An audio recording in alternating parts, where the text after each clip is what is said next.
Subscribe করুন আমাদের চ্যানেলটি এবং পাশে থাকা বেল আইকনটি বাজিয়ে দিন আমাদের পরবর্তী ভিডিওর আপডেট সবার আগে পাওয়ার জন্য। আপনারা শুনছেন ক্লোজ আপ প্রেজেন্স এলিট 920 আরজি কিবরিয়ার সাথে, যারা এই অনুষ্ঠানে যোগ দিয়েছেন। অনুষ্ঠানের শুরুতেই আজকে সবাইকে একটা বিষয়ে নক করতে চাই। আজকের অনুষ্ঠানের শেষ 20 মিনিটে বিশেষ একটি সাসপেন্স রয়েছে আপনাদের জন্য, এবং সবাইকে আমি খুব রিকোয়েস্ট করব, বিশেষ করে যারা এলিট 920 শ্রোতা আছেন, পুরনো শ্রোতা আছেন, যারা নতুন শোনা শুরু করেছেন, তাদের সবাইকে আমি বিশেষভাবে অনুরোধ করব। তবে সবার আগে আমি শুরুতেই আমার অতিথি যিনি আছে তার সঙ্গে একটু পরিচিত হব। আচ্ছা, প্রথমে আপনার নামটা একটু বলেন। আমার নাম সুমাইয়া আলী। সুমাইয়া আলী, কোথায় জন্মগ্রহণ করেছেন? জেলা কোথায়? নারায়ণগঞ্জ জেলা। নারায়ণগঞ্জ, এবং নারায়ণগঞ্জই তো এখনো আছেন? হ্যাঁ, নারায়ণগঞ্জ জেলা, বন্দর থানা। বন্দর থানাতে আছেন, ঠিক আছে। শুনি একবারে ছোটবেলা থেকে যতটুকু মনে আছে আপনার জীবনের গল্প। আমি যখন 7-8 বছর বয়স, মানে এর আগে আমার কথা খেয়াল নেই। জি। 7-8 বছর বয়সে আমার আব্বা মনে হয় 7 বছর বয়সে আমাকে স্কুলে ভর্তি করে। 7 বছর বয়সে? হ্যাঁ, স্কুলে ভর্তি করে। ভর্তির পরীক্ষা চলে, পরীক্ষায় আমি টিকি, আমার বোন টিকে না। ওকে। টিকে না, পরে আমাকে স্কুলে ভর্তি করে। ভর্তি করার পর মানে আমার বোনটাকে আমার সাথে মানে আসা যাওয়ার কোনো লেখাপড়া, মানে 1 বছর ও আমার সাথে ট্রেনিং করে আর আমি লেখাপড়া করি। ওকে। নার্সারিতে ভর্তি, তখন প্লে ছিল না নার্সারিতে। আচ্ছা। নার্সারিতে ভর্তি হওয়ার পর পরীক্ষা দিলাম, পরীক্ষাতে প্রথম স্থান অধিকার করলাম। ওকে। যখন মার্কশিট দেওয়া হয়েছে স্কুলে, বাসায় আব্বারে দেখাইছে, এবং তার 3 দিন পর মানে অভিভাবকদের একটা চিঠি দেয়, মানে যে ছেলে মেয়েগুলো মেধা তালিকায় থাকে তাদের প্রতি যাতে গার্জেনের একটা গাইড থাকে সেই হিসাবে। আচ্ছা। তো আমি ভাবছি আমার লেখাপড়া ভালো না, ছোট মানুষ তো বুঝি নাই, আমি ভাবছি যে আমার মনে হয় আমার আব্বার আইনে আমার বিচার দিব। এরকম আমি বাসায় যেয়ে খুব কান্নাকাটি করতেছি যে আমার আব্বা আমারে খুব মায়া করে, আমি যদি এখন স্যারের আমার নামে বিচার দিই নিশ্চয়ই আমি কোনো দুষ্টামানি করছি, কান্নাকাটি করতেছি। পরে আমার যে লজিং স্যার ছিল, চিঠিটা ওনাকে দেখানোর পর আব্বারে বুঝাইলো। আব্বারে বুঝানোর পরে বললো যে আপনার মেয়ে তো ক্লাসের ফার্স্ট গার্ল, তো সেই হিসাবে হয়তো গাইড হিসাবে গার্জেনকে ডাকাইছে, আপনাকে যেতে হবে। আচ্ছা। তখন আমার আব্বা কি করছে, আমাকে কোলে নিয়ে কপালে একটা চুমো লাগাই দিছে। দেওয়ার পর বলতেছে তুই আমার সার্থক সন্তান। পর আব্বু কি করলো, 10 কেজি মিষ্টি নিয়ে গেল স্কুলে। সেখানে সব শিক্ষকদের এবং কিছু ছাত্রদের খাওয়া, ছাত্রীদের। ফার্স্ট হয়েছেন তাই তো? হ্যাঁ, ফার্স্ট হয়েছে। এটা কোন ক্লাসে? এটা আমি নার্সারি থেকে যখন ক্লাস 1 এ উঠেছেন। আচ্ছা, কয় ভাই বোন ছিলেন আপনারা? আমরা ভাই বোন ছিলাম 4 বোন 5 ভাই। 4 বোন 5 ভাই। আপনার পজিশন মানে ভাই বোনদের মধ্যে আপনি কত? আমি সবার বড়। সবার বড় ছিলেন? হ্যাঁ, সবার বড় ছিলাম আমি। তো বাবা খুশি? আব্বা আবার একটু বলে নেই, আমার আব্বা আবার 2টা বিয়ে করছে। আপনি আগের ঘরে না পরের ঘরে? আমি আগের ঘরে। আগের ঘরে, ঠিক আছে। হ্যাঁ, আপনি যেটা বলছিলেন যে স্কুলে মিষ্টি নিয়ে গেছেন, তারপর ওইখানে মিষ্টি খাওয়া আসলো এবং গার্জেন সবাইকে ডাকালো। আমার আব্বু এখানে কিছু কথা বললো যে আমি তো আমার মেয়েকে গাইড, বাসা থেকে গাইড দিব, কিন্তু আপনার একটু খেয়াল রাখবেন যাতে পড়ালেখায় অবহেলা না করে। সেখান থেকে আসলো, আসার পর মানে বাসায়ও মিষ্টি নিয়ে আসছে আব্বাই। আসার পর আমার মার নাম ছিল সুফিয়া। তো আমার মারে ডাকতেছে সুফিয়া, সুফিয়া এদিকে আসছে, আমার মেয়ে ক্লাসে ফার্স্ট হয়েছে। মানে আমার আব্বা মনে হয় আমার কোলেই রাখছে, তখন বলতে এত বড় মাইয়ারে কি কোলে রাখতে হয়। আমি আমার মার ব্যবহার গুলো বুঝি নাই তখন, এখন বুঝতেছি। তো আমার আব্বা বলতেছে যে আমার মেয়ে যদি 20 বছরের যুবতীও হয় তারপরও তো আমি ওরে কোলে নেব। তোমার মেয়ে পাশ করছে, ভালো হয়েছে, পাশ করছে, মানে মিষ্টি সবাই ভাগ করে দিই। তো সবাই দিল, দেওয়ার পরে মনে হইলো আমার মায়ে খাইলো না। যার বুকের দুধ আমি 2.5 বছর খাইছি, সে খাইলো না। কারণ আমার আব্বা খুব রাগী ছিল, এবং আমি আমার আব্বা কেন মিষ্টি খেলো না সেটা আমি বুঝতে পারিনি। হয়তো ছোট মানুষ, কিন্তু আপনি কিউরিওসিটির জায়গা থেকে এখনো মনে আছে যে মা, নিজের মা মিষ্টি খেলো না। আমি বলতেছি ভাই, ধাপে ধাপে বললে বুঝতে পারবেন। জি, নিশ্চয়ই নিশ্চয়ই, আপনি খুব ভালো বলছেন, বলুন। তারপরে আমার আব্বা খুব রাগী মানুষ, আমার আব্বা আমার মনে হইলো মারে মারলো যে মিষ্টি খালি না কেন, আমার মেয়ে পাশ করছে, তুই খুশি না?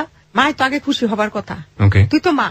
বলতেছে যে না আমি মিষ্টি খাই না, আমার মিষ্টি খাইলে মানে আমার দাঁতে ধরে। তারপর আমি ক্লাস 1 থেকে এইভাবে লেখাপড়া করতেছি, স্কুলে আসা যাওয়া করতেছি, এইভাবে 5 পাস করলাম। আচ্ছা। 5-এ আমি 1 হইল রোল নাম্বার। 8-এ যাইয়া আমি বৃত্তি পরীক্ষা দিলাম, আমি ট্যালেন্ট পুলে বৃত্তি পাইলাম। আচ্ছা আচ্ছা, খুবই ভালো। নারায়ণগঞ্জ জেলার মধ্যে সবচেয়ে ভালো ছিল আমাদের গার্লস স্কুল, বন্দর এখনো তার সুনাম আছে। জি। 9-এ আসলাম, ভাইয়া সত্য কথাই বলবো। জি, অবশ্যই আপনি সত্য কথাই বলবেন। যখন মানে 8-এর শেষ, 9-এর প্রথম, আমি মানে আমার যে আমরা 4-5টা বান্ধবী একসাথে স্কুলে যেতাম। তো আমাদের বাসাটা ছিল একটু দূর, মানে বাসা থেকে আসার পথেও 4 জনের বাসা। আচ্ছা। তো ওদের বাসা থেকে যাইতাম, যাওয়ার পর মানে আমার এক বান্ধবী ছিল রোকসানা, মাহফুজা, ঝিলু। তো ওদের বাসায় যখন যাইতাম, তো আমার বান্ধবীর চাচার বন্ধু ওই বাড়িতে আসা যাওয়া করতো, তো আমাকে দেখতো কি নাম ছিল ওনার? ওনার নাম ছিল লিয়াকত আলী। লিয়াকত আলী আপনাকে হ্যাঁ। দেখতো? হ্যাঁ, আচ্ছা। আমাকে দেখতো। তো পরে কিভাবে যেন বান্ধবীর সাথে বা বান্ধবী চাচার সাথে এই ব্যাপারে বলছে যে মেয়েটাকে আমার খুব ভালো লাগছে। তো মেয়েটার বাসা তো আমার পাশের বাসা, মানে আমার শ্বশুর বাড়ি, আমার বাবার বাড়ি আগে, শ্বশুর বাড়ি একটু দূরে, মানে 10 টাকা রিক্সা ভাড়া। আচ্ছা। পরে যেটা হয়েছে, আচ্ছা। তো মেয়েটাকে আমার ভালো লাগছে, তো মেয়েটার আমি ভালোবাসি এভাবে বলছে। বলার পরে তা আমার বলছে পরে আমি কি আমি ভালোবাসা কি বুঝি না, ভালোবাসা আবার কেমন কয়। আমার বান্ধবী বলে সিনেমাতে দেখোস না ভালোবাসা করেন নায়ক নায়িকারা, তো আমি কি ও ওইটা ভালোবাসা? আমার আব্বা আমার মাইরা লাগবে, আমার আব্বা আমার মাইরা লাগবে, আমি ভালোবাসা করতাম না। ওকে। তো ভাইয়া এর ফাঁকে একটা কথা ভুলে গেছি। জি বলুন।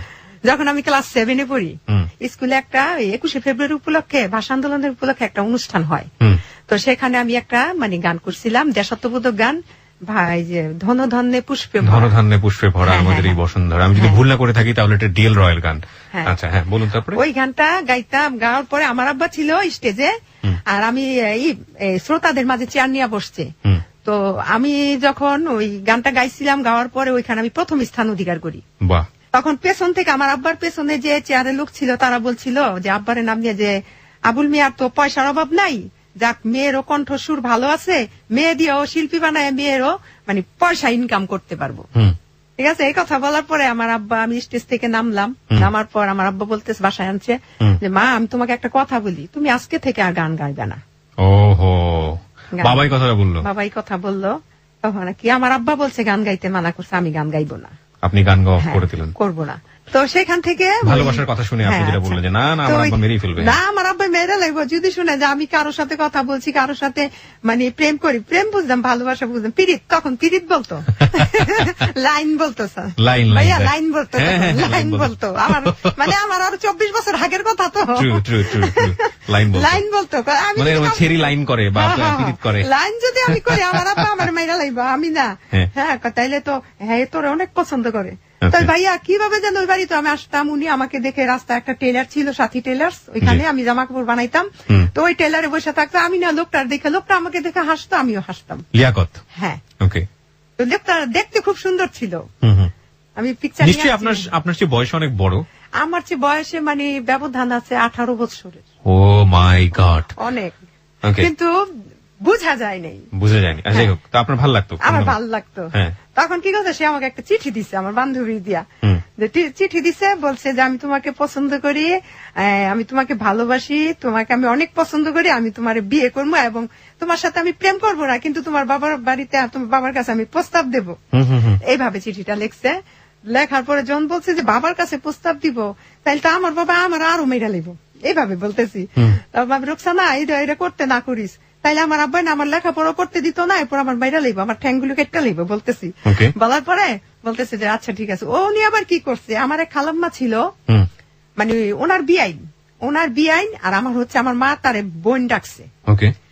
ওই খালাম্মারে দিয়া কি করছে, ওনার বড় ভাই এবং খালুরে দিয়া সে কি করছে, আমাদের বাড়িতে ডাইরেক্ট প্রস্তাব পাঠাইছে। তখন আপনি কোন ক্লাসের স্টুডেন্ট? তখন আমি ক্লাস মানে 8 শেষ করতেছি, 9-এ প্রথম। আচ্ছা আচ্ছা, ওকে। হ্যাঁ। তো প্রস্তাব দিল, আমার আব্বা কি বললো যে না আমার মেয়ে এখন বিয়ে দিব না, আমার মেয়ের আমি ডাক্তার করবো। তো এই দিক থেকে কি করছে, লজিং যে টিচার গুলো ছিল, ওই টিচার থেকে একটা টিচার ছিল, ওনার বাসা হচ্ছে কুমিল্লা, উনি দেখতে খুব সুন্দর, শিক্ষিত, বিয়ে পাস। আমার দাদির কাছে বলছে যে আপনার নাতনির আমি বিয়ে করবো। এটা কি আপনার বাবাকে বলেছে? এটা আমার বাবাকে বলে নাই, কিন্তু আমার আব্বা খুব লোকটারে খুব পছন্দ করতো এবং সেই হিসাবে মানে গ্রামের ছেলে চাকরি করছে, সে আবার কি করছে সংসদে পিওনের পোস্টে চাকরি দিচ্ছে। আচ্ছা আচ্ছা, ওকে।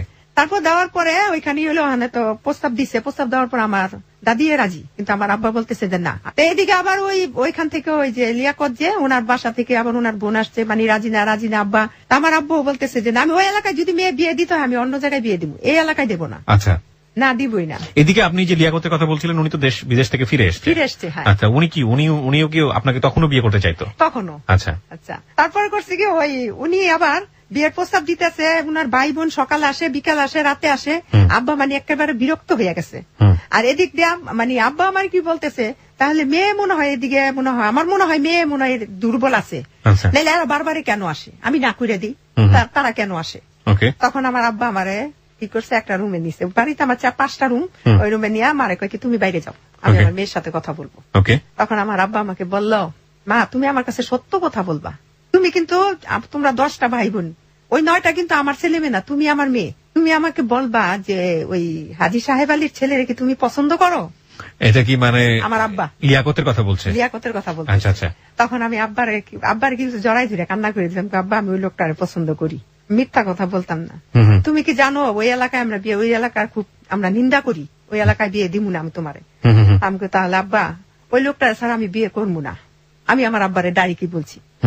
বলার পর আমার আব্বা গিয়ে আমার দাদিরে বললো, মা দেখেন এইগুলো বলে ও, এখন কি করতে পারি। দেখো অনেক কিছু করতে করতে রাজি হয় না। তারপরে কি করলো যে কবিরাজ ধরলো আমার মায়।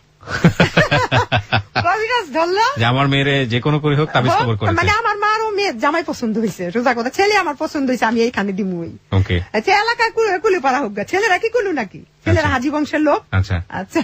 এটা কে বলছিল? এটা আমার মা, মানে আত্মীয় স্বজন বন্ধু বান্ধব সবাই রাজি, শুধু আমার বাবা রাজি? বাবা রাজি না। আচ্ছা আচ্ছা আচ্ছা। ওকে। এদিকটা আমার ননা, মানে আমার ওই লোকটার বড় বোন আর এই বড় ভাই খালু এরা আমার আব্বার কাছে আসছে।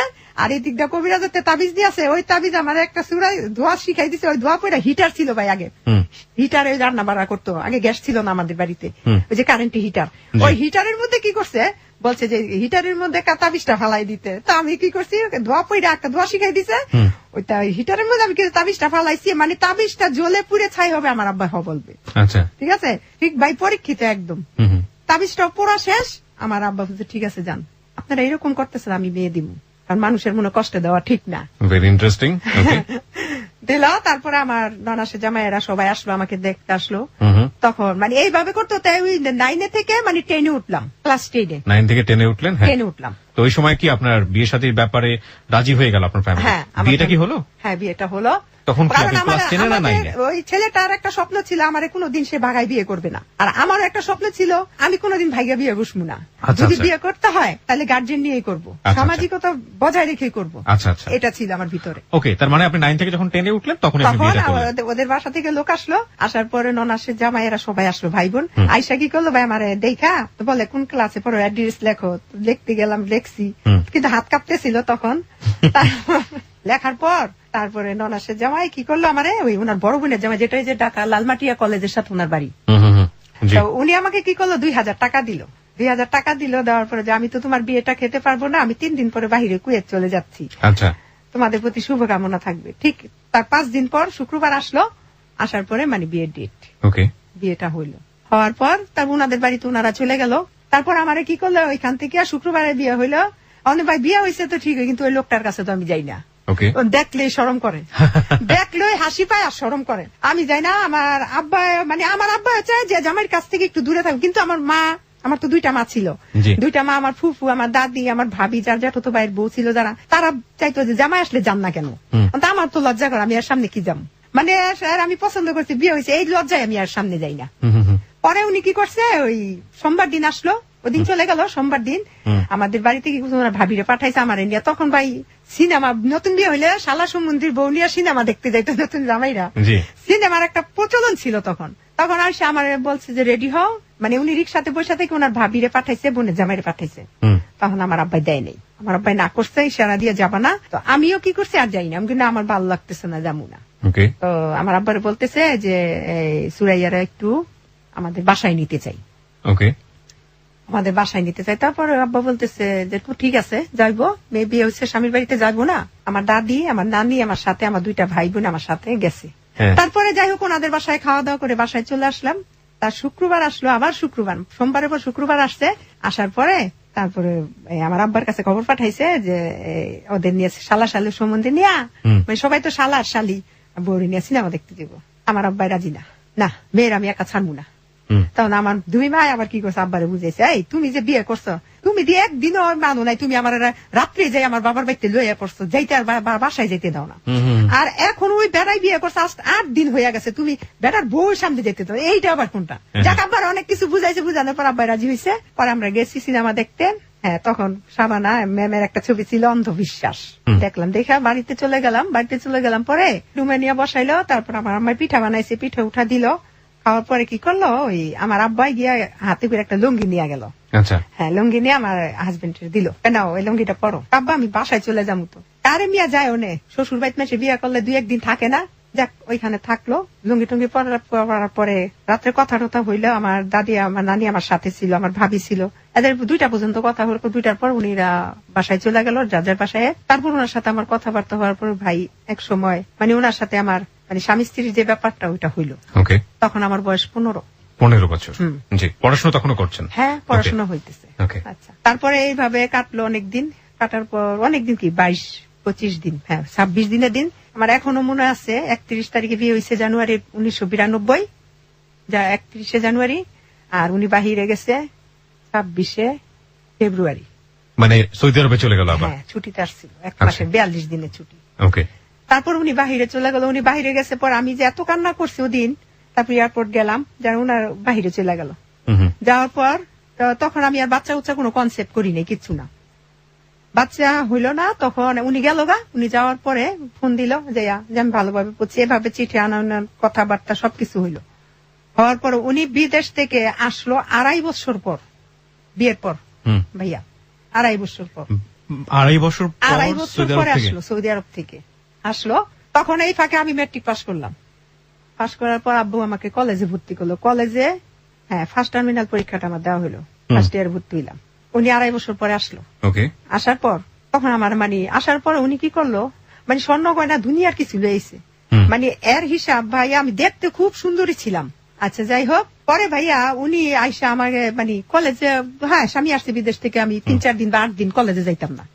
15 দিন হয়ে গেল আমার কলেজে যেতে দেয় না। কলেজে যেতে না, আমার আব্বা বলে মা তুমি কলেজে যাবে না। আমি কই না, আমার না করে কলেজে যাওয়া লাগতো না, কলেজ গেলে তোমার নলেজ বেশি বাইরে যাব, এত পড়ালেখা করে তুমি কি করবা। আব্বা যে বুঝটা দিত ওই বুঝটাই মানতাম, আমার হাজবেন্ড যেটা দিত ওইটাই মানতাম। আব্বার আমি কই আব্বা থাক, হ্যাঁ আমার না কলেজে যেতে না করে। ঠিক আছে মা তোমার ইচ্ছা, কিন্তু লাইফটা তুমি লস করলা। ওহ ভাইয়া, এর মধ্যে আমার মনে হয়েছে আরেকটা কথা, লাইফটা যখন লস করলা, আমার যেদিন গায়ে হলুদ, হ্যাঁ ভাইয়া এই কথাটা আমার মনে নাই, আমার আব্বার কথাটাই লাগছে। আমার গায়ে হলুদের দিন আমার আব্বা হলুদ নিয়ে আমার কপালে ভাবে দিতেছে, দিয়ে বলতেছে, মানে আমার হাজবেন্ডের সাথে আমার বয়সের অনেক ডিফারেন্স ছিল। জি, বলতেছে যে মা তুমি তো বিয়ে করলা ঠিক আছে, কিন্তু তোমার সংসার কইরা স্বাদ মিটবে না, এই কথাটা বলছে। বলার পর আমার মা কি করছে, আমার আব্বারে ধাক্কা লাগাইছে, তুমি কি কাও মুখ দিয়ে এগুলো ভাইয়ারে। তো খেয়াল করছো যে আমার বয়স কত, আমার মেয়ের মাত্র 15 বছর। তখন মনে হয় লোকটার বয়স 32 বা 33 এরকম। যাই হোক, পরে ওই আমার আব্বা হ্যাঁ প্রথম বছর কলেজে যাওয়া বন্ধ হইলো। বন্ধ হবার পর হ্যাঁ আমার প্রথম বাচ্চা, প্রথম 3টা ছেলে, আমার প্রথম ছেলেটা আমি কনসেপ্ট করলাম। মানে কলেজ ছেড়ে দিলেন? হ্যাঁ ছেড়ে দিলাম। আসার পর মানে 1 মাস স্বপ্ন শেষ হয়ে গেল, ডাক্তার হওয়ার স্বপ্ন ছিল শেষ, শিল্পী হওয়ার স্বপ্ন শেষ, শিল্পী হওয়ার স্বপ্ন শেষ। হ্যাঁ, কিন্তু খুব ইচ্ছা ছিল ডাক্তারের চেয়ে বেশি শিল্পী হওয়ার ইচ্ছা ছিল, সত্যি কথা। জি। তারপরে ওই কলেজে বন্ধ করলো। তখন আমার 1 মাস পরে মানে আমার মাথা টাথা ঘুরে খাওয়া দাওয়া করতে পারি না। তখন নারায়ণগঞ্জ সদরে আমার মহিলা ডাক্তার দীপা ইসলাম, ওনার কাছে নিয়ে আসলো, প্রসাব টেস্ট করাইলো, করার বলে যে বাচ্চা পেটে, কনসেপ্ট কথা আপনি প্রেগনেন্ট। যাক, প্রথম ছেলেটা এইভাবেই মানে সংসার খুব সুখে শান্তিতেই কাটলো। এর মধ্যে আমার হাজবেন্ড যখন বাচ্চাটা পেটে দিয়ে উনি আবার বাহিরে চলে গেল। বাচ্চাটা প্রেগনেন্ট হইলাম তখন উনি আবার ওই যে ছুটি শেষ 42 দিনের গেল গা, আসলো 3.5 বছর পর। আবার আসার পর আইসা দে ও বাচ্চা 3.5 বছর, প্রায় 4 বছরের হইলো। হওয়ার পর আবার 42 দিতে ছুটি। প্রথম বছর 2.5 বছর, খেয়াল করবেন ভাইয়া, 2.5 বছর, দ্বিতীয় বছর 3.5 বছর। কয় বছর হইলো? ওকে, 6 বছর। হ্যাঁ, আসলো। আসার পরে থাকার পরে আবার দ্বিতীয় বাচ্চাটা কনসেপ্ট করলাম। তো এর মধ্যে যখন উনি বাহিরে ছিল, আমি আবার এনজিও যে পশিকা ছিল, পশিকাতে আমি একটা জব করতাম। হ্যাঁ, ওইখানে জব করলাম। ওই জবটা প্রায় 15 বছরের মতো আমি করছি ভাইয়া, 13-14-15 এরকম হইব। বললাম এই ফাঁকে স্বামী বিদেশ থাকে, মার কাছে আমার ছেলে থাকে, আমি একা বসে থাকবো, লেখাপড়া যখন হইলো তো একটা জব করি। হ্যাঁ, পশিকাতে আমি জব করলাম পিসি কমিটিতে মহিলাদের নিয়ে। হওয়ার পরে উনি আসলো, আসার পরে দ্বিতীয় বাচ্চা কনসেপ্ট হইলো। কনসেপ্ট হওয়ার পরে 42 দিনের ছুটি আবার গেল।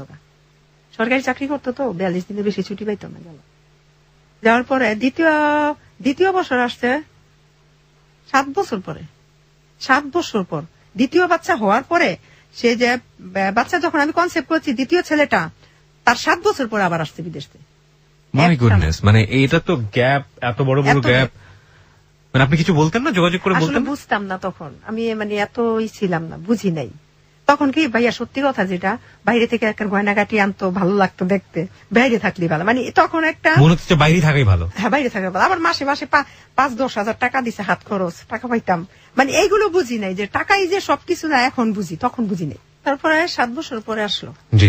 আসার পর মানে আমার আব্বা তখনও জীবিত, তখন বলতেছে যে এইভাবে তো স্বামী সংসার হয় না, তুমি খেয়াল করছো বিয়ের পরে 25 দিন, তারপরে 2 বারে 42 দিন, তো কতদিন তুমি সংসার করলা হিসাব করো তোমার।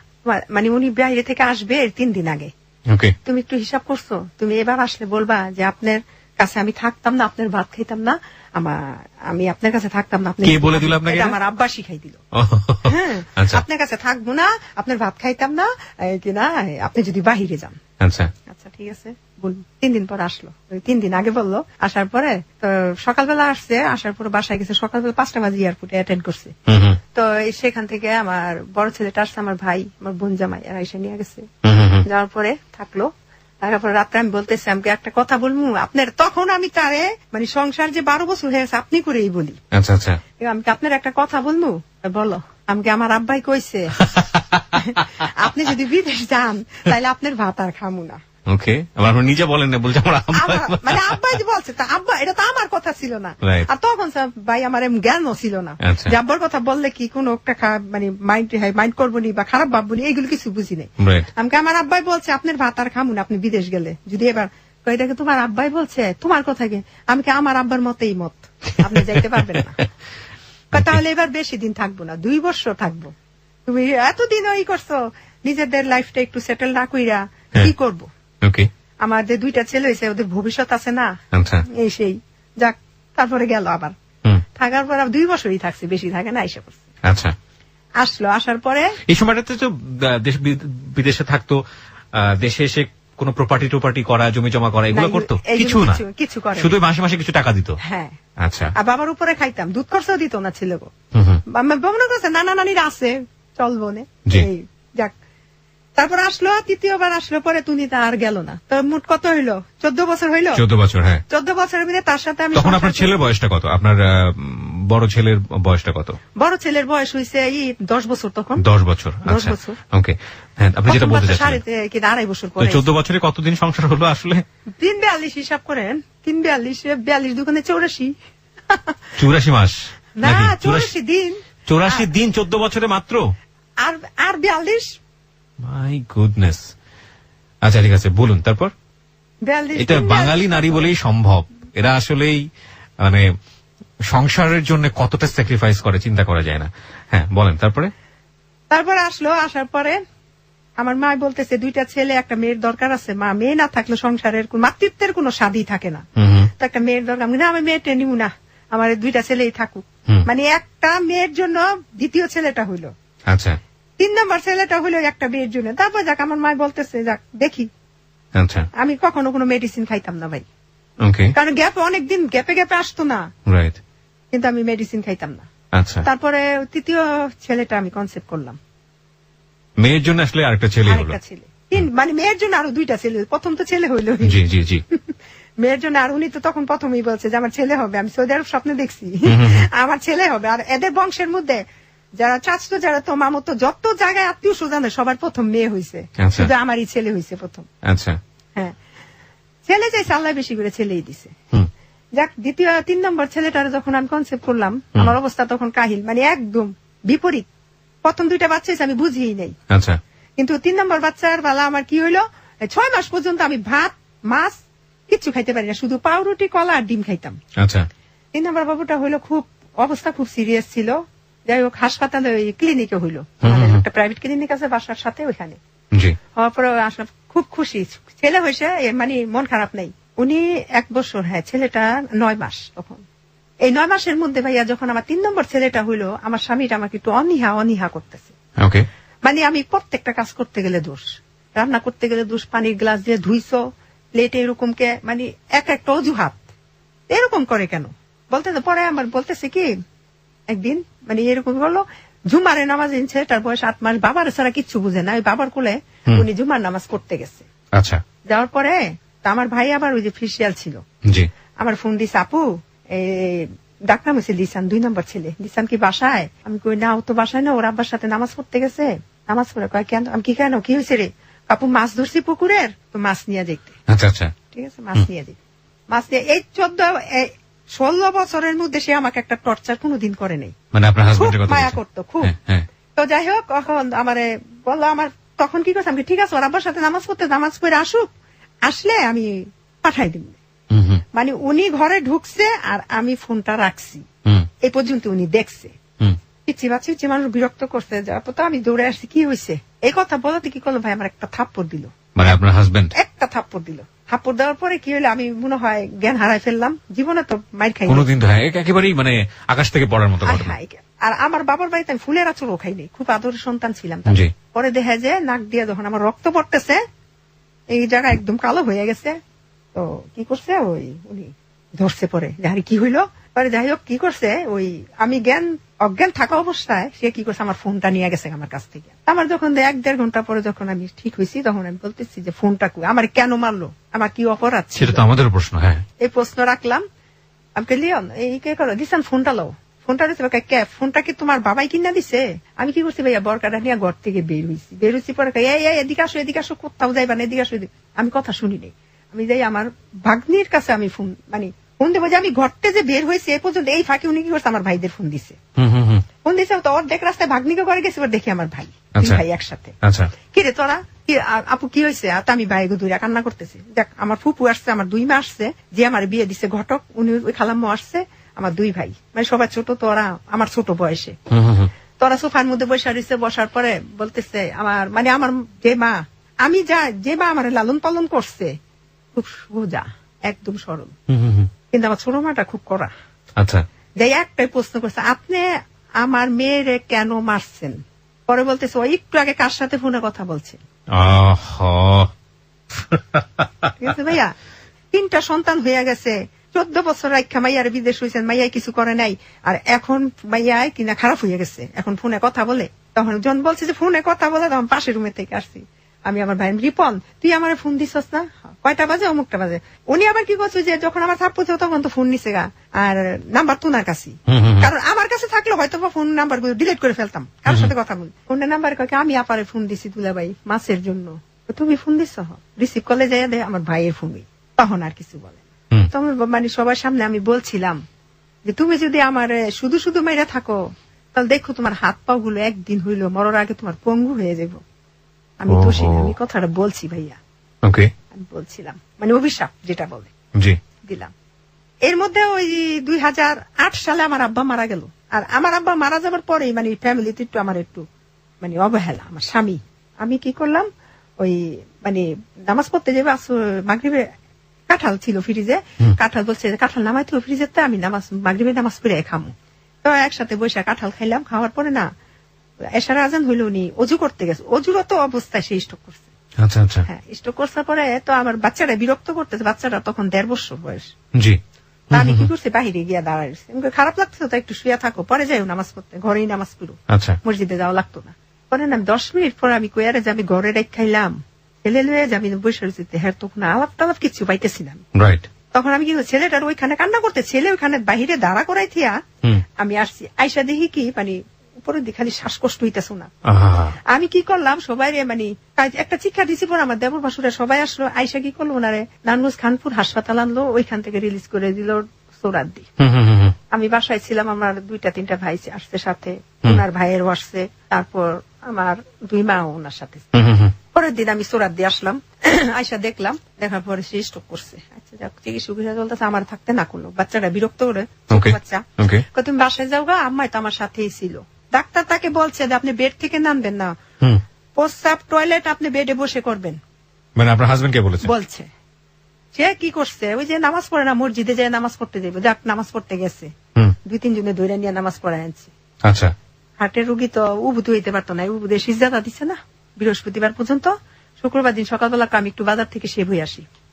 আমি তোমার যাওয়ার দরকার নেই, কবে বাজার করি না, বাচ্চারা কি খায় না খায়, বাজার আছে ফ্রিজে, অনেক বাজার আছে, তোমার যাওয়া লাগতো, তারপর আমি যাবো সে ভুই তুইব। ঠিক আছে ভাইয়া, উনি 35 মিনিট বাহিরে ছিল।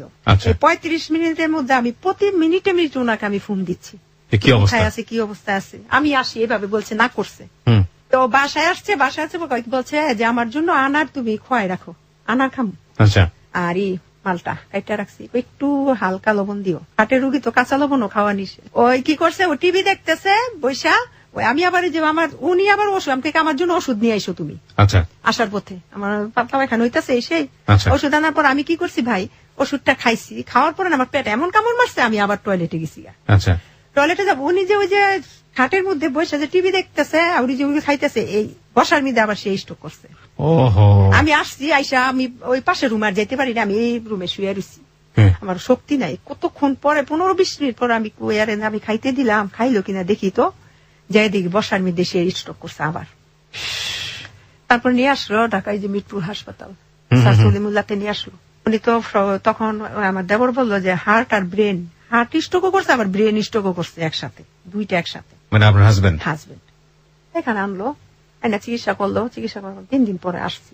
আসার পরে ভাইয়া যেমন একটা ছোট বাচ্চা যেমন কান্না করে না, এইভাবে কান্না করতেছে আমার দিকে। আমার মানে বড় ভাই গেছে, ছোট ভাই, বড় 2 ভাই গেছে, এই সবার সামনে জড়াই ধুই আমার কান্না করতেছে।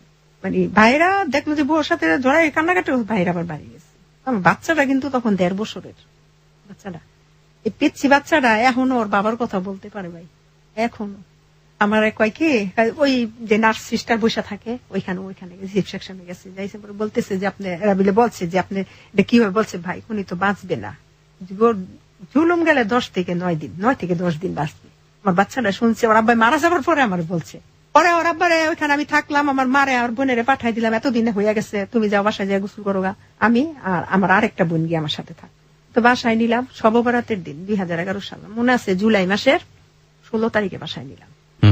16 তারিখ রবিবার দিন ছিল, সন্ধ্যাবেলা, হ্যাঁ শবে বরাত সন্ধ্যা সন্ধ্যি বাসায় গেছে, অ্যাম্বুলেন্স দিয়ে বাসায় নিয়ে গেল, সব আত্মীয় স্বজন সবাই গেল দেখতে। দেখার পরে শবে বরাতের দিন থাকলো। এর পরের দিন দুপুর বেলা খাওয়া দাওয়া করলো। আমার মানে এমন একটা অবস্থা যে 3 দিনের মধ্যে সে যে এখানে যে হাসপাতাল থাকতাম আমার মানে কাছেতেই সরতে দেয় না, তুমি আমার পাশে থাকবা। আমার হাসপাতাল বলে কয় তুমি আমার বাচ্চাকে দেখতে পারবে না। আমি কই কি বাচ্চাকে কি কোনো মায় দেখতে না পারে? আমি এই দেখা ওই দেখা, যখন আমি থাকবো না তখন তুমি পারবা না, এই কথাগুলো বলতো। আমি কি জানো, এই একটা অসুস্থ হইল না, আমি মানে বুঝ দিতাম, কিন্তু সবাই জানে যে উনি মারা যাইব, আমার ছেলেরাও জানে, শুধু আমি জানি না ভাইয়া, আমারে কেউ জানায়নি। তারপরে আমার বলতেছে ডাকতে পারবো না বাচ্চাদের, আমি হ্যাঁ পারবো, তুমি বিদেশ ছিলা, তুমি কি বাচ্চাকে পালছো? পারলে তো আমি পালছি, আমার মায় পালছে, তুমি তো খালি একটা করে জন্ম দিয়ে বিদেশ চলে গেছো, আমি এই তো পালছি। না এই থাকা না, আমি তো ওই থাকা ছিল আসার, আর এই থাকা তো না থাকা মানে আমি আর আসবো না, এভাবে বলতো। ধরো এগুলো বললো না তো। হাসপাতালে বাসায় নিয়ে আসলাম, বাসায় সুন্দর ভালো 2 দিন ভালো। 3 দিনের দিন দুপুর বেলা উনি তো মনে করেন এক সাইড অবশ হয়ে গেছে, এই সাইড গুলো অবশ হয়ে গেছে, বাম সাইডটা পুরা মানে এমন স্বাস্থ্যবান ছিল, লম্বায় ছিল 6 ফুট 2 ইঞ্চি। আচ্ছা। লম্বায়, দেখতেও চেহারা খুব সুন্দর ছিল, মানে আমাদের এলাকায় এত সুন্দর দেখিনি আমি। আমার প্রত্যেকটা স্ত্রী আছে তার স্বামী সুন্দর, কিন্তু আমার স্বামী শুধু আমার কাছে সুন্দর না, এলাকাবাসী যারা যারা সবাই চিনে খুব সুন্দর ছিল, খুব ভালো ছিল, ও খারাপ ছিল না, ভালো ছিল। কিন্তু লাস্টে যে 1 বছর আমার সাথে এগুলো বিহেভ গুলো করছে, হয়তো মারা যাবো আমার কাছ থেকে মোহব্বত ছুটানোর জন্য হয়তো বা করছে, খুব ভালোবাসতো আমায়। তারপর আমি দুপুর বেলা শুয়ে রয়েছি, ওর আব্বা শুয়ে রয়েছে, তো আমি এই ফাঁকে কি করছি, কি খাইবো, কয় কাঁঠাল বিচির ভর্তা বানাইবা সাদা কইরা, মরিচ দিবা না, আচ্ছা, আর ইলিশ মাছ দিয়া পেঁয়াজ দিয়া ভুনা করবা। হ্যাঁ তো খাওয়া নিষেধ সবই, হ্যাঁ খাইতে মনে চায়, আমি হালিম খাবো, ঠিক আছে হালিম খাই, আমি নুডলস খাবো, এগুলো যেগুলো ডাক্তারে নিষেধ খাওয়া, হ্যাঁ ওগুলোই খাইতে চায়। তার ভাই বলছে যে না যা খাইতে চায়, এরা তো বুঝতো যে মারা যাবো, যা খাইতে চায় খাওয়াই দিব, আচ্ছা ঠিক আছে খাইও।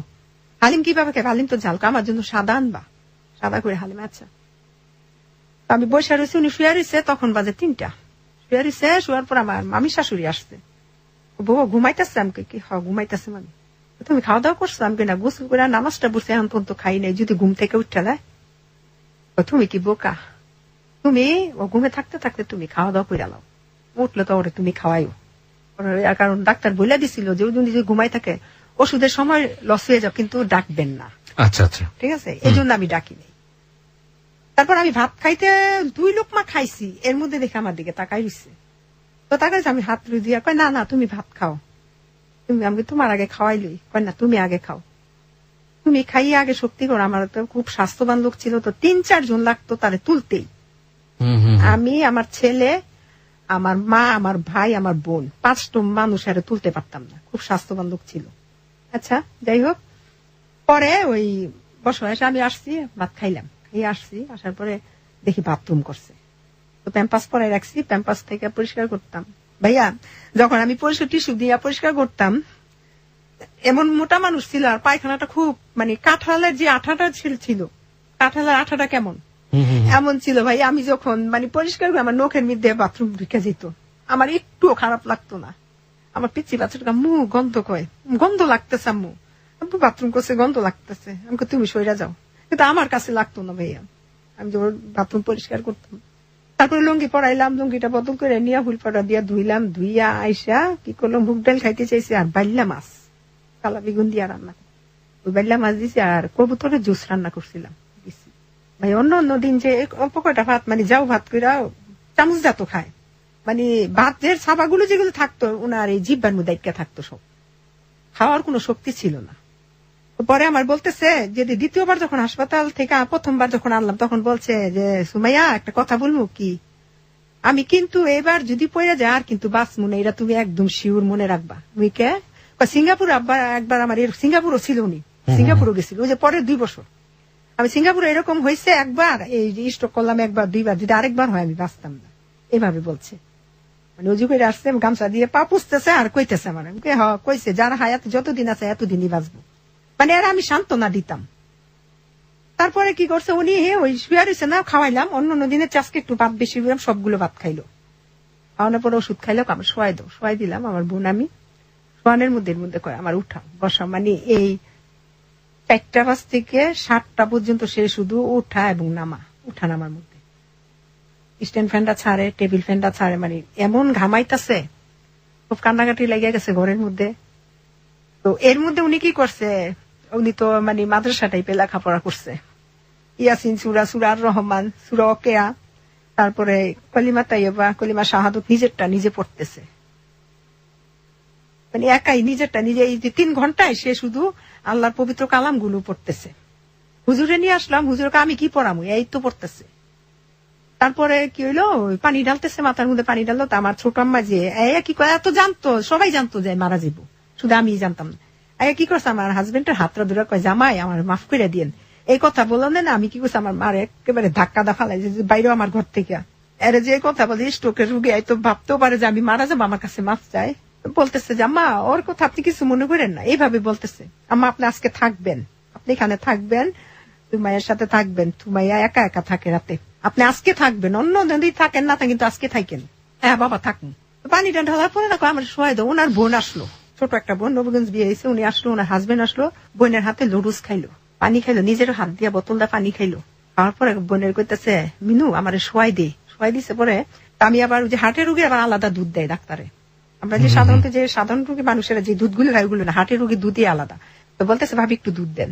এর মধ্যে আমার বলতেছে আমার হাসপাতাল নিয়ে যাও, আমি সব কাগজপত্র ফাইল টাইল মানে একা সবকিছু, যার পূর্বে যে চিকিৎসা হয়েছে সবকিছু আমি নিছি, সিটি স্ক্যান করাইছি, সবকিছু নিছি। এর মধ্যে ডাক্তার আছে, ডাক্তার বলতেছে, ডাক্তারের সালাম দিল, দিয়ে বলতেছে হাসপাতাল যাবেন আপনি? ভাই আমার আমার জ্যাঠো তো ভাই ডাক্তার, আমার হাসপাতাল নিয়ে যান। হাসপাতালে সিএনজি নিয়ে আসছে, নিয়ে যাইব।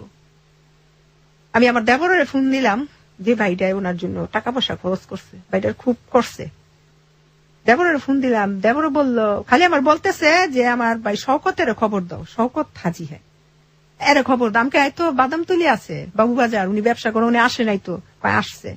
ভাই আমার এতটুকু খেয়াল ছিল না যে এর ভাইয়ের সাথে আমি ফোনটা, এর ভাইয়ের সাথে যে আমি কথা বলবো, এর ভাইও বললো না যে ভাইয়ের কেন আমার ফোনটা দেন, আমারও মনে ছিল না যে ভাইয়ের সাথে আমি কথা বলাই, মানে খুব ইচ্ছা ছিল বাইরে হয়তো বা কিছু বলতো। বলার পরে তারপরে ফোনটা ওনার সাথে কথা ভাবি তাড়াতাড়ি পাঠাই দেন হাসপাতাল। পাঠানোর কথা কয়ে আমার দেখি আমি দুধ বানাইতেছে, আমার দিকে তাকাই সামনে আইসে, হাত 2টা ধরছি চেপটা ধরে, না আমি বলতেছি আমার তুমি কিছু বলবা? কয় না আমি কিছু বলতাম না, তুমি ভালো থাইকো। এসে আমি কই কি তুমি কি তোমার ভালো লাগে না? কয় না গো আমার একটুও ভালো লাগতেছে না।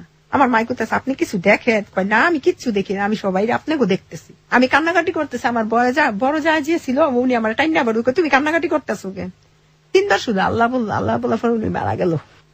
ওনার মৃত্যুটা এখনো আমি ভাইয়া বলতে পারি না।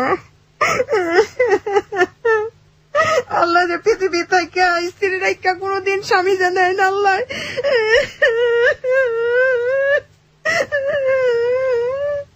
আমার অনেক ভালোবাসতো, অনেক অনেক প্রেমের গল্প শুনেছি এই হ্যালো ইট 920 করতে গিয়ে, অনেক অনেক গল্পের মুখোমুখি হয়েছি, কিন্তু আজকে যে গল্পটা শুনলাম সেটা টোটালি স্পিচলেস। একটা মানুষ, আপনি চিন্তা করেন, ভালোবাসা বোঝে না, প্রেম কি বোঝে না, তার আগে একটা মানুষকে শুধু ভালো লাগা, তার চাইতে এত এত বড় বয়সে বড় একটা মানুষকে বিয়ে করা, 14 বছরের দূরত্ব, 14 বছর দেশের বাইরে থাকলো, মাত্র কয়েকদিনের জন্য তাকে কাছে পাওয়া, হাতে গুনে কয়েকটা দিন, এবং সেই মানুষটাকে যখন সে পেল তখন আসলে সংসারে বছর খানেকের জন্য, একটা বছরের জন্য, এবং সে একটা বছরের একটা নির্দিষ্ট সময় পর্যন্ত সে অসুস্থই থাকলো, এবং সে অসুস্থ, কত ভয়াবহ রকমের অসুস্থ, নিজে হাতে বাথরুম পরিষ্কার করা, এবং সেই মানুষটার চোখের সামনে মরে যাওয়া, তার জন্য আজকের হ্যালো ইট 920 আসা জীবনের গল্প নিয়ে। ওকে, যেখানটা আমরা ছিলাম, সুমাইয়া বলুন। তারপর উনি ইন্তিকাল করলো, হওয়ার পরে তারপরের দিন সারা রাত ছিল বাড়িতে। মারা যাবার 5 মিনিটের মধ্যে ওনারে ঘর থেকে বের করে ফেললো, আর সাথে সাথে অনেক বৃষ্টি হইলো, অনেক। তারপরের দিন সকাল 9:30 বাজে ওনার জানাজা হইলো। যখন মারা গেছে, এর যখন বেঁচে ছিল, ওনার আপন বড় বোনের জামার, মানে ভাগ্নিস জামাইয়ের সাথে ব্যবসা করতো। এই যে এক্সপোর্ট ইম্পোর্টের গার্মেন্টস এর যে এক্সেল গেঞ্জি গুলো ছিল, ওগুলো বাহিরে পাঠাইতো। সে তখন দুবাই চলে গেল। আমার হাজবেন্ডের যে কিছু পুঁজি ছিল, প্রায় 10.5 লক্ষ টাকার মতন, এই টাকাগুলো সব নিয়ে গেছে, যে ব্যবসা করবো আর আপনার বাহিরে নিয়ে আসবো। সে চিন্তায় ভাই স্টক করছে।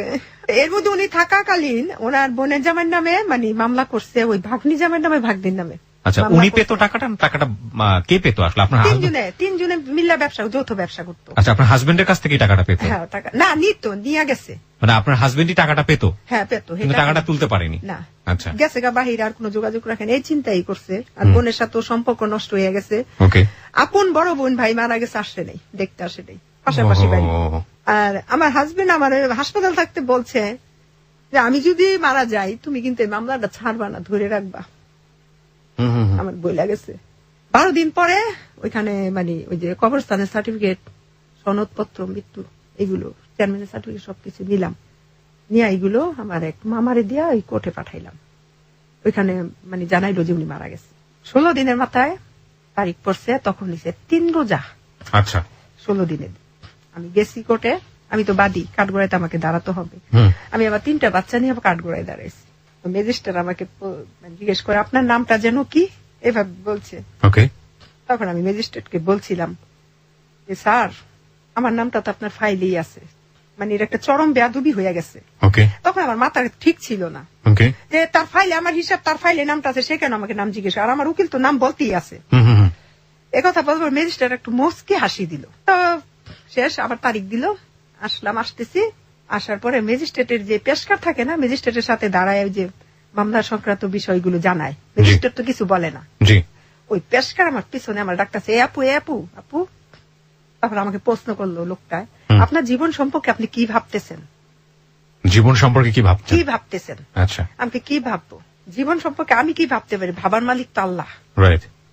আপনি এত ইয়াং, আপনি ছেলেদের নিয়ে থাকবেন, হ্যাঁ থাকেন, ঠিক আছে। মানে সে আমাকে এমন কিছু ইঙ্গিত দিতে চাইলো যে আপনি পরবর্তীতে বিয়ে করবেন কিনা, বা ভাবনা আছে কিনা।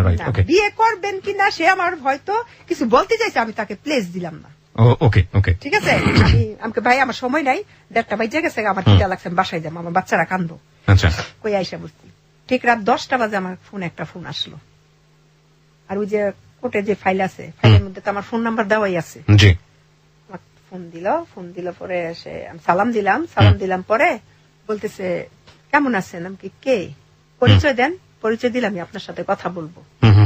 অপরিচিত মানুষের সাথে কি আপনি কথা বলেন না? আমি না, হ্যাঁ বলতাম, কিন্তু আমার হাজবেন্ড মারা গেছে আজকে 16 দিন, আমার ওই মন মানসিকতা নাই, আপনি ফোন রেখে দেন। বললাম, মানে এই কথাটা বলে আমি ফোন কেটে দিছি। পরে আমার মা জিজ্ঞেস করে কে? আমাকে কে যেন ফোন দিছে, কেমন আছে, এগুলো জিজ্ঞেস করতেছে। পরে আবার ফোন দিছে, পরে আমাকে কে? আপনার না বললাম যে আমি এখন কথা বলতে পারবো না, আমি সারাদিন রোজা রাখছি, আমি এখন কোনো কথাবার্তা কিছু বলতে পারতাম না। আবার দিছে ফোন, বাকি পরিচয়টাকে খুব জানা দরকার। আমি হ্যাঁ অবশ্যই, অপরিচিত লোকের সাথে আমি কেন কথা বলবো, আমি আরেকজনের স্ত্রী। পরে বলতেছে, তখন সে আমাকে পরিচয় দেয় আমি কিনা হক, তারপরে বলছি, তখন আমি বলছি স্যার আপনি আমাকে ফোন দিচ্ছেন? হ্যাঁ আপনার সাথে আমার কথা আছে। কি কথা বলেন স্যার? আমি ঘুরাই ফিরে নাড়াচাড়া কিছু বলতে পারি না। তোমার আমার খুব ভালো লাগছে। আমার ওয়াইফ মারা গেছে 1 মাস 20 দিন লিভার ক্যান্সারে, আমেরিকাতে মারা গেছে। আমার সংসারে একটা ছেলে একটা মেয়ে আছে। তোমার 3টা ছেলে আমি দেখছি, আমার ছেলে মেয়ে 2টা তুমি নিবা, তোমার ছেলে মেয়ে 3টা আমারে দিবা, আমি তোমার বিয়ে করি। আমাকে স্যার এখন তো আমি কিছু এই বিষয়ে আমি কোনো কথা বলতে পারবো না, 40 দিন পর আপনাকে জানাবো। তারপর বলতেছে ঠিক আছে 40 দিন পর। এর মধ্যে ভাই 40 দিনের মধ্যে সে আমার সাথে প্রতিদিন 3 থেকে 3.5 ঘন্টা রাতে কথা বলতো। আমি ভাই তার সাথে কথা বলতাম ভয়ে, যদি তার সাথে আমি উল্টাপাল্টা কোনো আচরণ করি তার হাতে আমার মামলাটা ব্যতিক্রম করে ফেলে, আমি তার সাথে সবসময় ভয়ে কথা বলতাম। আচ্ছা, বলার পর উনি আমাকে কি করছে, ওই 40 দিনের 3.5 ঘন্টা 4 ঘন্টা কথা, 40 দিনে একটা মানে দোয়া মাহফিলের আয়োজন করছি ওনার জন্য, ওনার নামে মাগফিরাতের রুহের মাগফিরাতের জন্য। সে আবার কি করছে, রাতে ফোন দিয়েছে, আজকে 40 দিন শেষ হয়েছে। তখন বলতেছে যে আপনি আমাকে রেজাল্ট দিবেন। আমি কই ভাই আপনার একটা, এতদিন তো বলছি স্যার, আজকে বললাম ভাই। দেখেন আমার 3টা শিশু সন্তান, যদি মেয়ে হইতো আমি একটু বিবেচনা করতাম, ছেলে আমার এই 3টা সন্তান যে মানে সুসন্তান হবে আমি কোনো গ্যারান্টি দিতে পারি না। আমি ভাই বিয়ে টিয়ে করতে পারতাম না। আপনি স্ট্রেটলি জানাই দিলেন? হ্যাঁ। ওকে। এই কথা বলার পরে সে আমাকে মনে করেন অনবরত মনে করেন প্রতিদিনই ফোন দিত, মানে ওনার অফিস টাইম শেষ করে আমার ফোন দিত। আমি ভয়েই কথা বলতাম, তারপরও ভয়ে বলতাম। আচ্ছা। বলার পর সে আমার সাথে 3.5 মাস কথা বলছে। বলতে বলতে যখন যেদিন লাস্ট রাত, সেদিন 3.4 ঘন্টা শুধু আমি কথা বলছি। এই 3.5 মাস সে আমার সাথে সে কথা বলে গেছে, আমি মানে 2-1টা কথা বলছি। আর সেদিন আমি তারে কথা ফিনিশিং দিছি, মানে কথা তারে বলতে দেইনি। আমাকে আপনি অনেক কথা বলছেন, এবার আপনি শুনবেন, আমি বলবো। অনেক কথা বলার পরে তাকে আমি বলছি যে অনেক অনেক কিছু বলছি ভাইয়া তার ফিরানোর জন্য। তারপর বলছি, লাস্ট উনি বলছে যে জীবনে যদি কখনো প্রয়োজন হয় আমার নাম্বার একটা নক করবা, আমি তোমার পাশে দাঁড়াবো। তখন আমি বলছি জীবনে আপনার কাছে আমি নক করবো কখনোই না, এই মুহূর্তে আপনার ফোন নাম্বারটা আমি ডিলিট করে ফেললাম। আসলে ভাই ডিলিট করি নাই, আমি কখনোই আপনাকে ফোন দিব না, আপনি আমাকে কখনো ফোন দিবেন না। আচ্ছা, গেল এই পর্যন্ত।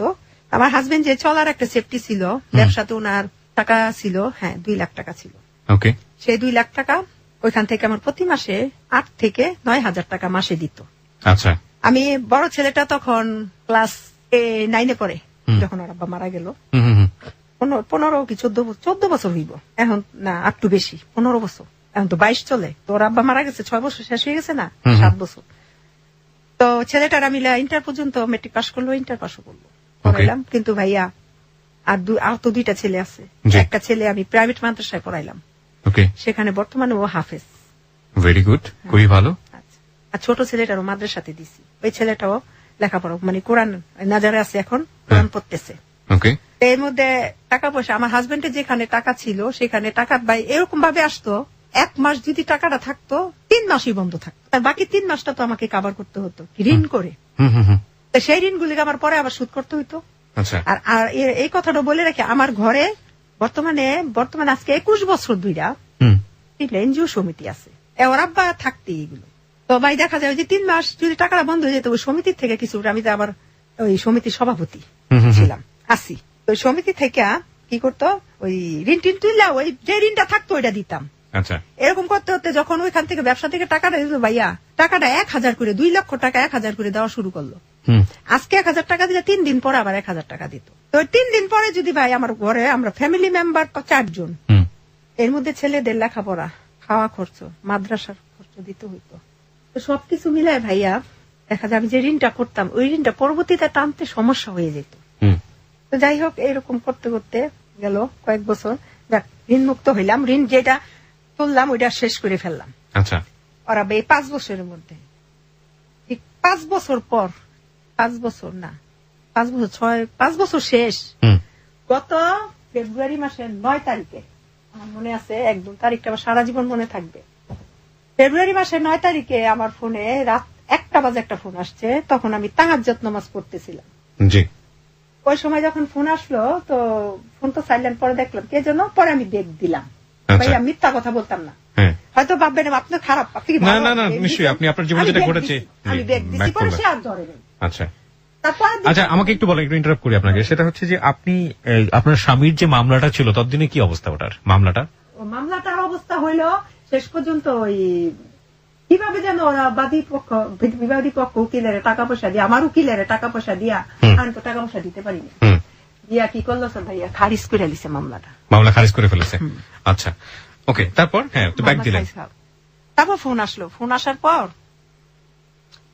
আমি ব্যাগ দিছি, ব্যাগ দিবার ধরে নেই আর আমি ঘুমাই দিছি। সকালে ফজরের নামাজ পড়ে ঘুমাইছি, উনি আমাকে 8:10 ফোন দিছে। ফোন দিয়ে বলতেছে আপনি কি সুমি ভাবি? আমি ঘুমারিয়ার মধ্যে যেমন কে, মানে খুব গভীর ঘুম। তখন বলতেছে যে কি আমি তানভীর আহমেদ সুমন, আমি গতকাল রাতে এয়ারপোর্টে অ্যাটেন্ড করে আমি ভাবি আপনাকে ফোন দিছি, আপনি ফোন রিসিভ করেন নাই, তো ভাই কিছু মালামাল দিছে নিয়ে যাই। এই বন্ধু ঘুমেছেন রেখে দিছি। পরে আমি বলতেছি ভাই আপনি কারে দিছেন, রং নাম্বার রেখে দিছে। 10টা বাজে উনি কি করছে আমাকে, আমি দেবরের ঘরে গেছি, বাইরে যাবো ওই টাকা পয়সার বিষয়ে কথা বলতেছে, ওখানে গেছি, পরে ওইখানে আমার একটা ফোন দিছে উনি এই নাম্বার থেকে। ফোন দেওয়ার পরে উনি কি করছে আমাকে বলতেছে আপনি কে, আমাকে রাতেও ফোন দিছেন, সকালবেলাও ফোন দিলেন, এখনো ফোন দিলেন, আমি আপনাকে না বললাম যে এটা রং নাম্বার, আপনি কেন ফোন দিছেন? তো বলতেছে যে আপু আসলে আমি আপনার ঘুমটা নষ্ট করছি, রাতের ঘুমও নষ্ট, সকালবেলাও নামাজ পড়ে আপনি ঘুমাইছেন নষ্ট করছি, এই জন্য সরি। আমি বলতে আচ্ছা ঠিক আছে, সরি পর্যন্তই থাকেন, আমি এখন আর কথা বলবো না, আমি আরেক ঘরে আছি, আর আপনার যদি কথা বলার কিছু থাকে আমি যখন ঘরে যাব তখন ফোন দিয়েন মনে চাইলে, আর যদি মনে করেন যে বিশেষ প্রয়োজন নাই তাহলে দিয়েন না ভাই। আচ্ছা বলে আমি ওই ঘরে ভাই ঠিক 10 মিনিট পরে সে আমাকে আবার ফোন দিছে। ফোন দেওয়ার পরে ফোন দিতে আছে। আর এর মধ্যে ভাইয়া কি হয়েছে, ওই যে আমার মার ঘটনাটা বলি। আমার বয়স বর্তমানে 38 বছর। এই 37 বছরের মধ্যে আমি জানতে পারি নাই যে আমি তাদের পালিত সন্তান। My goodness. কারণ আমার আব্বা প্রতাপশালী ছিল, সবাই মানে এক নামেই ভয় করতো না, মানে ওনার নাম শুনলেই বাঘে মশে এক লোকে পানি খেত, এত মানে ভয়ে কেউ বলে নেই। এটার বলার আবার কারণ মাঝখানে কি হয়েছে, আমার রোজার মধ্যে আমার ভাই খাওয়া দাওয়া করতে পারি, শুধু পানি খেয়ে 1 মাস আমি রয়েছি। ফিরে খাওয়া দাওয়া করতে পারি, জন্ডিস হয়েছে নি, জন্ডিসের মাথা ধোয়াইলাম, হাত ধোয়াইলাম, কিচ্ছু হইলো না। তো এর মধ্যে কবিরাজ বাড়িতে গেছি, ওইখানে গেছি, পরে বলতেছে আপনার শুকনা বান মারছে। আমার ভাই আমার ওজন ছিল 78 কেজি গত 1.5 বছর আগে, বর্তমান আমার ওজন 52 কেজি। আমার বান মাসে তারপর চিকিৎসা করাইলাম। পরে রাত্রে 12টা বাজে, একটু বলে মানে কথাগুলো বলতে আমার খেয়াল নেই, 12টা বাজে উনি কি করছে, ওই কবিরাজ আমার ওই 3 রাস্তার মোড়ে গোসল করতে দিছে, মায়ের মাইটা হাড়ি পাতিল ভাঙতে দিছে। আমি একা গেছি ঘর থেকে, আমার ছেলের আমার সাথে যাইতে চাইছে, আমি বলছি না তোমাদের আসার দরকার নেই। আমি গেছি, যাওয়ার পরে ভাইয়া ওইখানে আমি নদীর মধ্যে রাত 1:45 বাজে 3 রাস্তার মোড়ে গোসল কইরা যে ধুতি ছিল ওইটা আবার ইট বাইন্দা নদীর মাঝখানে যাইয়া ফালাইছি। গোসল করে আসলাম। পরে এই 8 দিন পর্যন্ত আমার মা আমার একটা দিন দেখতে আসেনি। আমার মা ঘরে আমার বোনের নিয়ে রাতে 12টা বাজে বাসায় চলে গেল। 8 দিন পরে কি করছে, আমার জন্য পুঁই শাক নিয়ে গেছে, গাছে বাড়িতে গাছ লাগাইছে, এই শাকগুলো রাখ, আর চিংড়ি মাছ লুয়ে গেছে, চিংড়ি মাছটা খাইছে। আমি কই না তোমাকে বাড়ির কিছু খাইতাম না। আমি কি হয়েছে, আমি কই আমার এত বড় একটা আমি হইলো, তো তুমি এই একদিনের মধ্যে একদিন আমার তুমি দেখতে আসলা না, আবার আমি একা গোসল করতে গেলাম, তুমি তো আমার মা, কেউ না গেল তুমি বলতে পারতা, তুমি তো বয়স্ক মানুষ, আমি তো এমনি না করতাম। আসলে মা এখন না মনে হয় কি আমি তোমার পেটে হই নাই, আমার মুখ দিয়ে আইসা পড়ছে। মানুষ আমার সন্তানেরা বলে না যে এর আদর করে, আমার আদর করে না, এইভাবে তো বলে। আমি তো ওই হিসাবে তো সন্তান হিসাবে অধিকার খাটায় কথাটা বলছি, আমি তোমার পেটে নয়, সত্যি কথাটা বলছে, আসলে তুই আমার পেটে হোস নাই। এই প্রথম বললো আমি তার পেটে, তাহলে আমার বাবা মাকে, আমি ভাবছি কি জোকস করতেছে। পরে বলতেছে তুই বিশ্বাস করস না, একদম সত্যি কথা, তুই আমার পেটে হোস নাই, তোর আব্বা আমার ঘরে সন্তান হইয়া মারা যায়, তখন তোরে পালক নিয়ে আসছে, তাহলে আমার বাবা মাকে। এই কথা ভাই বলছে, অনেক কান্নাকাটি হয়েছে, মারে যাইয়া কি করছে, আমি গলার মধ্যে টিপ লাগে, তাহলে বলো আমার বাবা মাকে। জানি না, কয় না, গেছে গা মায়। যাওয়ার পর আমার ফুপিরে খবর দিছি, আমার ফুপি আসছে, আসার পর আমি ফুপিতে জানলাম যেদিন আমার মার গর্ভে, মানে আমার পালিত আব্বা ছিল আমার মার চাচাতো ভাই বোন, আর আমার আব্বার জন্মদাতা যে পিতা ছিল উনারে কি করছে, আমার আব্বা পালিত আব্বা কাস্টমে চাকরি দিছে, কাস্টমে রেলওয়েতে চাকরি দিছে। চাকরি দেওয়ার পর সেই সুবাদে আমার আব্বারও সন্তান হইয়া মারা যায়, আমার ইমার ঘরে সন্তান হইয়া বাঁচে না, 5টা মারা গেছে, মানে আজকে হয় 2 দিন পরেই মারা যায়।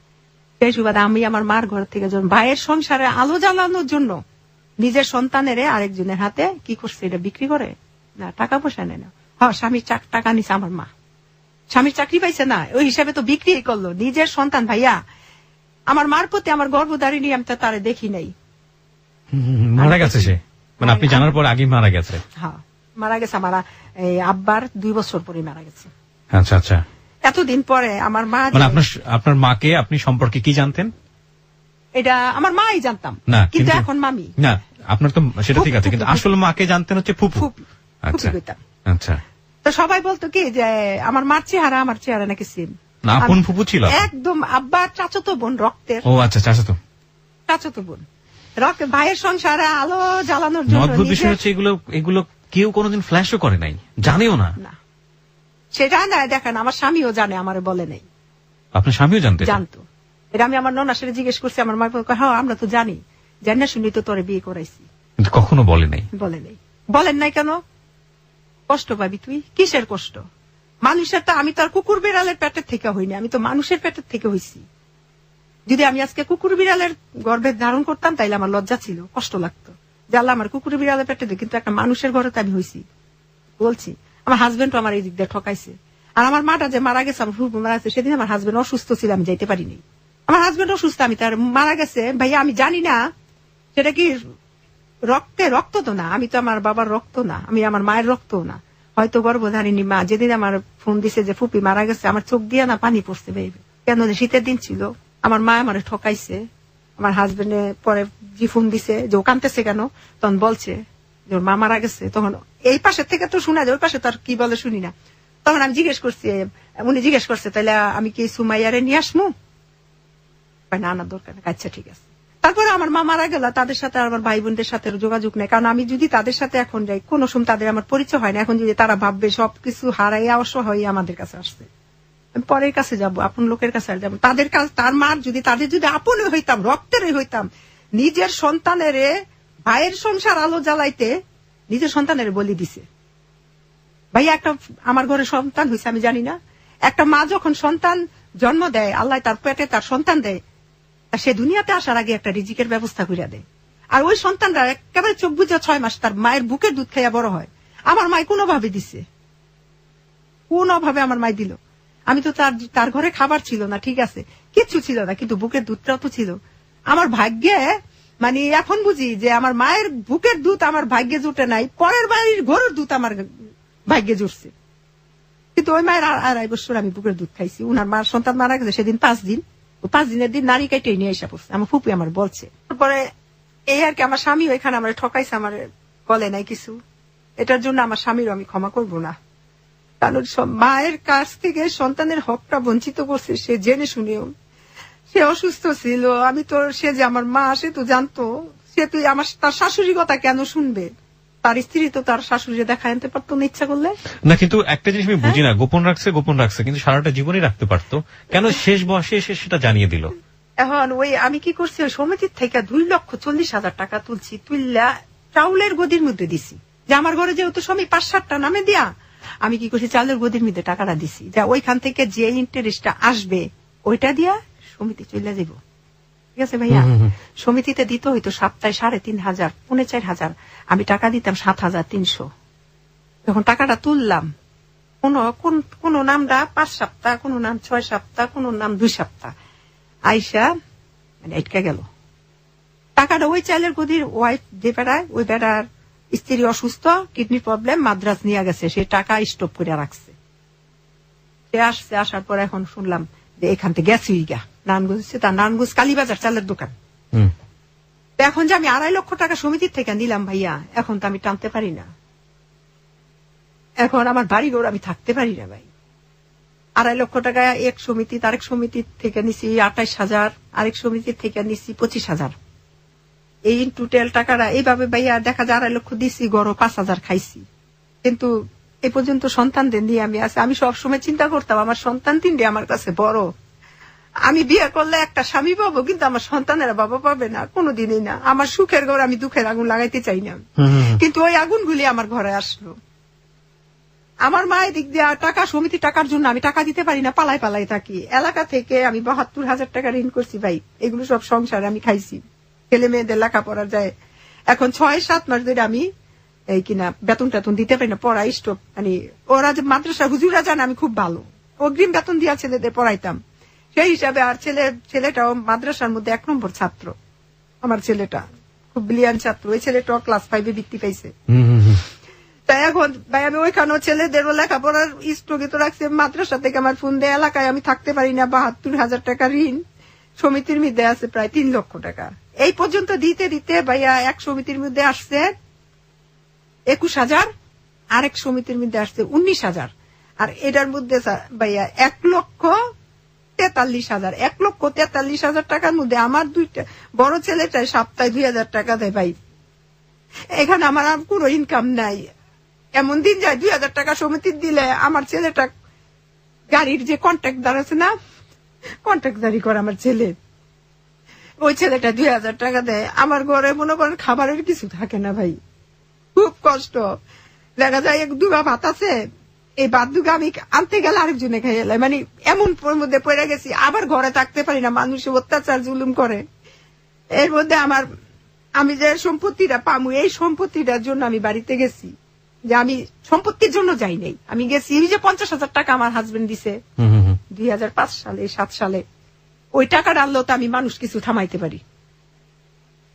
গেছি টাকা আনতে গেছি, পরে আমি টাকাটা মা আমি তো এরকম সমস্যায় পড়ে গেছি, তো মা হন এটা কি করা যায়? কি করবি? আমি তাইলাম আমার যে জায়গা আছে ওই জায়গা থেকে 1 কাঠা জায়গা বিক্রি করলেও ভাই একেবারে এই বাজারে 10 লাখ। তোর কি এর জায়গা? আমাকে আমার কি এর জায়গা, মানে তোমরা আমার জায়গা দিছো না? জায়গা দিছি, জায়গাটা এমন ভাবে রাখছি মাইয়ারা ব্যবহার করতে পারতো না, শুধু পোলারাই ব্যবহার করবো। এর মধ্যে আমার ভাইটা ছিল 2 নম্বর ভাই, ওই ভাই আমারে বইনাগো কোনো জায়গা দিতাম না, বাবাই ব্যাংকের কাছে দলিল লেখা গেছে, এই দলিল আমরা ছুটেছি, তাহলে বইনাগো কি আর জায়গা দিম? আমি ছুটাইছো তো, আমরা যে ব্যাংকে টাকা দিছি 2007 সালে 50,000 টাকা দিছি, ঠিক আছে জায়গা দিবি না তাহলে 50,000 টাকা দিয়ে দে। মায়ের টাকা কি টাকা দিম? মায়ের জামাইকে দিয়ে যেতে কইছি এই টাকা, জামাই কয়ে গেছে তোরে ছোটতে লালন পালন করছি, এই বিনিময়ে 50,000 টাকা আপনারা কিনা সুমাইয়া আপনাদের কাছে ঋণই আছে, ঋণ সুদ করেছে। তাইলে আমার বাবাই কি আমার 50,000 টাকা তাই বড় করছে? আমার বাবাই আমার ভিআইপি ভাবে বড় করছে, আমি জীবনে কষ্ট দেখি নাই। 10টা ভাই বোন ছিলাম, সবাই যদি একদিন মার্কেটে ঈদ আসলে মার্কেটে নিয়ে যেত, আমার নিয়ে যেত একদিন একা। আমার বাবা আমার কোটি টাকা খরচ করে বড় করছে, 50,000 টাকা খরচ করে বড় করে নাই। এখন আমার মা যদি বলে যে এই টাকা দিয়ে আমার জামাই আমার ঋণ সুদ করে দিয়ে গেছে, তাইলে আমার আর টাকা দরকার নেই, তাইলে আমি ঋণ মুক্ত হয়ে গেছি না? আমি ঋণ মুক্ত। আপনি একটু নিজেকে কন্ট্রোল করুন। আমি বুঝতে পারছি যে খুবই মানসিক টেনশনে আপনি। আমি একটু ধৈর্য ধারণ করতে বলবো আপনাকে প্লিজ। এটা আসলেই খুবই দুঃখজনক। একটা মানুষের সোনালী শৈশব, তারপরে সারাটা জীবন জুড়েই স্যাক্রিফাইস একটা মানুষের জন্য, এবং শেষ বয়সে এসে নিজের বাবার অনুপস্থিতি, নিজের হাজবেন্ডের অনুপস্থিতি একটা বাঙালি নারীকে কতটা অসহায় করে দিতে পারে। দেখুন, আমাদের একটা অনুষ্ঠান হয়, অনুষ্ঠানটার নাম হচ্ছে জননী। আপনারা যদি শোনেন তাহলে বুঝতে পারবেন। প্রতি শনিবার বেলা 3টা 8 মিনিটে অনুষ্ঠানটা শুরু হয়, মাত্র 40 মিনিটের অনুষ্ঠান। আমরা এমন সব জননীদের ওখানে নিয়ে আসি যে গ্রাম বাংলার আর্থসামাজিক যে অবস্থা, নারীদের প্রতি যে কি পরিমাণ পারিবারিক, সামাজিক, অর্থনৈতিক সব দিক থেকে একটা নিপীড়ন করে একটা মানুষকে তিলে তিলে শেষ করে দেওয়া হয়, সেই চিত্র এখানে তুলে ধরা হয়। আপনারা যদি একটু শোনেন, নিজের জায়গা থেকে যদি কিছু করার থাকে, অন্তত আর কিছু না করতে পারেন, কোনো অবিচার যেন কখনো না হয়, সে ব্যাপারে সচেতন হতে পারবেন। আপনার সন্তানরা এখন কোথায় আছে? আমার সন্তান একটা গাড়িতে কন্ট্রাক্টরি করে, যে হাফেজ, সেও আয়সা পড়ছে একটা মোটরসাইকেলের দোকানে দিছি কাজ করতে, কারণ মায়ের ঋণ। আমার সন্তানেরা বলে আমার মারে সবকিছু বলবা, কিন্তু আমার মারে দুশ্চরিত্র বলবা না। এটা তো আপনি অনেক বড় একটা অ্যাওয়ার্ড আল্লাহর কাছ থেকে পেয়েছেন যে নিজের সন্তানরা আপনাকে অনেক লাভ করে। আর ছোট সন্তানটা কি করে? মাদ্রাসাতেই আছে, এখনো মাদ্রাসাতেই আছে। মানে আপনার জন্য সবচেয়ে বড় বাধা যেটা এই মুহূর্তে আমি বুঝি, সেটা হচ্ছে এই এনজিও ঋণগুলো আপনাকে শোধ করতে হবে। আবার পারিবারিক ভাবে এলাকা থেকে ভাইয়া অনেক ঋণ, 72,000 টাকা ঋণ করছি, এই ঋণের জন্য আমি ঘরে থাকতে পারি না। এখন আপনার কি এমন কোন প্রপার্টি কিছু আছে যেগুলো আপনি বিক্রি করে? আমার স্বামীর ভিটে বাড়ি ছাড়া ভাই আমার কিচ্ছু নাই। আমি যদি এই ভিটে, আমার সন্তানেরা বলছে মা 1 কাঠা জায়গা বিক্রি কইরা তোমার ঋণগুলো মুক্ত করি, আমি আমি না করছি, আমি বলছি না আব্বা তোমরা এই কাজ করো আচ্ছা না। আচ্ছা আচ্ছা, আমার কথা একটু শোনেন। সেটা হচ্ছে আপনার স্বামীর ভিটা বাড়িটা কত কাঠার উপরে? 2 কাঠা। মাত্র 2 কাঠা। হ্যাঁ, এটা নারায়ণগঞ্জের কোথায়? নারায়ণগঞ্জ বন্দর ব্যাপারী পাড়া। বন্দরের ব্যাপারীতে। হ্যাঁ, হ্যাঁ। আচ্ছা, তো আপনি এখন তাহলে ভবিষ্যতে কি চিন্তা ভাবনা করছেন? কিভাবে আপনি সামনের দিনে এই ঋণগুলা শোধ করবেন? কিভাবে কি করবেন? কোনো চিন্তা ভাবনা আছে? আমি হ্যালো 8920 4 বছরের নিয়মিত শ্রোতা, গত 4 বছর ধরে আমি শুনতেছি। জি। আচ্ছা, এখন আমি লিসনারদের বলবো, লিসনার কাছে আসছি ভাইয়া, তারা যদি একটু মহব্বতের সহিত আমাকে একটু হেল্প করে, আমার জন্য দোয়া করে, তাহলে হয়তো বা আমার পরবর্তী দিনগুলো খুব ভালো কাটবে। প্রিয় শ্রোতা, এই ছিল সুমাইয়ার জীবনের গল্প।